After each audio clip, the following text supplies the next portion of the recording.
আজকে রান্না করব আমি মুগের ডাল। মুগের ডাল পেঁপে দিয়ে রান্না হবে। ডালটা বেছে পরিষ্কার করে নিয়েছি। এখন আমি ডালটা ভেজে নেব। ডালটা ভাজা করে সিদ্ধ বসানোর পরে পেঁপেটা কাটবো। এখন ডালটা আমি কড়াতে দিয়ে দিলাম। ডালটা এখন ভালো করে লাল লাল করে ভেজে নেব।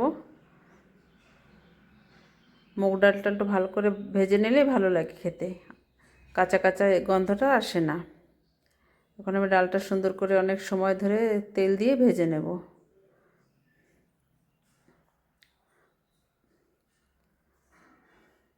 আর ভালো করে নাড়াচাড়া না দিলে ডাল লেগে যাবে তলে। একটু তেল বেশি করে দিয়ে তারপর ডালটা এখন ভাজবো। এই দেখো ডালটা প্রায় ভাজা হয়ে আসছে, লাল লাল হয়ে গেছে ভাজতে ভাজতে। এখন দিয়ে দেবো জল। জল দিয়ে ডাল সিদ্ধ হতে আধা ঘন্টা লাগবে। কুকারে দিলে 2 মিনিটে হয়ে যায়। আমি কুকারে ডাল বেশি একটা রান্না করি না, আমি সবসময় কড়াইতে রান্না করি। তা ডালটা সিদ্ধ হচ্ছে। এখন আমি পেঁপেটা কেটে নেব। কত সুন্দর পেঁপেটা। পেঁপে তরকারি করলে সিদ্ধ করলে কেউ খায় না, ডাল দিয়ে রান্না করলে যদি একটু 2-1 পিস খাবে ঘরের লোকেরা, নাহলে পেঁপে কেউ খায় না, আমার একারই খেতে হয়। পেঁপের ভেতরটা ভীষণ মোটা। এখন পেঁপেটা ছুলে পেঁপেটা আমি কেটে নেব ছোট ছোট করে।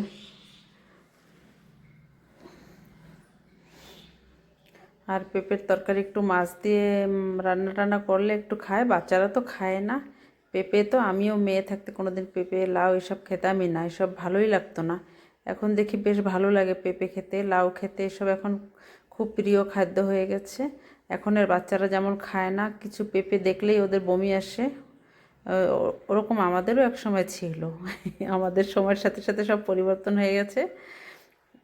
এখন বেশ ভালো লাগে পেঁপে খেতে।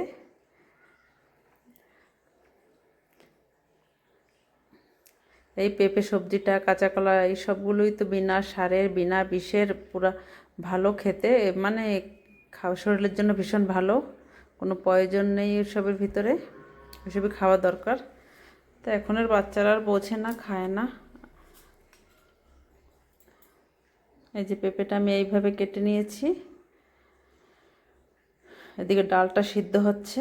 ডালটা সিদ্ধ হতে তো অনেকটা সময় লাগবে। এই যে দেখো ডালটা এখনো কিছুই হয় নাই সিদ্ধ। এখন ঢেকে দিয়ে সিদ্ধ করতে হবে। এই যে ডালটা প্রায় সিদ্ধ হয়ে গেছে। এখন আমি একটু ঘুটে দেব। সিদ্ধ হওয়ার পর ডালটা ঘোটাঘুটি করে রান্না করলে ডালটা ভালো দানা দানা থাকে না, ভালো হয়।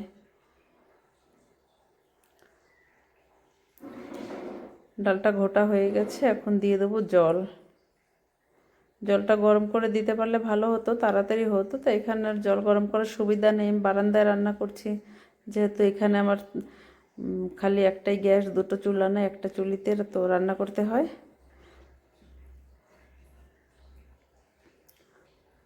এখন এসে কেটে রাখা পেঁপেটা দিয়ে দেবো। এই পেঁপে সিদ্ধ হতে আরও 1 ঘন্টা লাগবে। একটু বড় বড় কেটেছি পেঁপে। একটু হলুদ আর লবণ দিয়ে দিলাম। আর তারপরে দেব কাঁচা লঙ্কা। কাঁচা লঙ্কা চাকু দিয়ে আমি একটা একটা করে কেটে এর ভিতরে দেব। খেতে ভালোই লেগেছিল। মসুরি ডাল দিয়ে সবসময় পেঁপে দিয়ে প্রায় রান্না করি আমরা মাঝে সাঝে। মুগ ডাল দিয়ে এখনও করা হয়নি, আজকে ভাবলো না মুগ ডাল দিয়ে করি। নিরামিষ করা হবে আজকে, নিরামিষই খাওয়া দাওয়া হবে। আরও অনেক কিছু করেছি ঘরে, সেগুলো রয়েছে। আর এখন এখানে এসে আমি মুগের ডালটা করলাম। এই যে ডালটা সুন্দর ফুটে উঠেছে, মাত্র পেঁপে এখনও সিদ্ধ হয়নি। পেঁপে সিদ্ধ হতে অনেক সময় লাগবে। এইভাবে আমার মতন মুগ ডাল দিয়ে পেঁপে দিয়ে কে কে খাও আমাকে কমেন্ট করে জানাবে। আর যদিও না খেয়ে থাকো, এর পরে রান্না করে খেয়ে দেখো, ভীষণ ভালো লাগবে। ডালে আমি তেল ফুটন দেবো এখন। এই কড়াইতে তেল দিয়েছি, তেল গরম হয়ে গেছে, পরে শুকনো লঙ্কা দিয়েছি। এখন 1 চামচ জিরে দিলাম। আর কিছু দেবো না, তেজপাতা দেবো না, নাহলে মুগের ডালে তেজপাতা দিয়ে সব করি। এখন দেবো না, পেঁপে দিয়েছি তো, তেজপাতা দিলে তেমন ভালো লাগবে না। খালি জিরে শুকনো লঙ্কা দিয়েছি ফোটনে।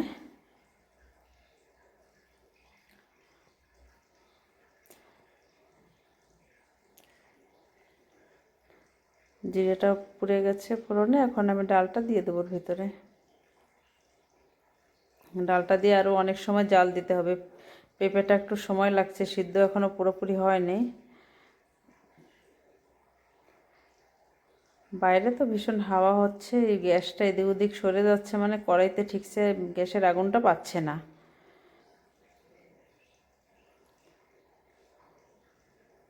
এখন ডালটার ভিতরে দিয়ে দেবো।